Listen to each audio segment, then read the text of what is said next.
So here's a standard boiler service and an Ideal Logic, basically just a health check on the boiler, yeah. So you've got 2 screws underneath and 2 clips. That takes the boiler cover off, and then you're going to visually inspect inside the boiler. You know, check if there's any signs of spillages, check the flue seal, check the flue sump, check the condense trap. Just basically check everything, yeah. Then you're going to create a demand to put into maximum commissioning mode, and on the boiler you click those 2 buttons and the last 3 fault codes will display. L2, that's the last fault code.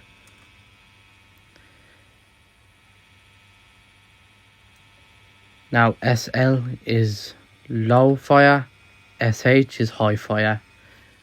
So we're testing in maximum commissioning mode.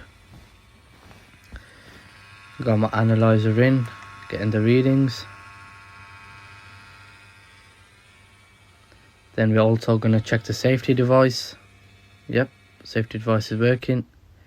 And then we also do a gas tightness test to ensure there's no leaks, and visually inspect the gas meter, the ECV handle, the on and off tape, regulator seal, shear bolts, gas emergency services number, and visually inspect the gas pipe as well, yeah. As you can see on this one, there's no earth bonding, so I have to write that down in the defects.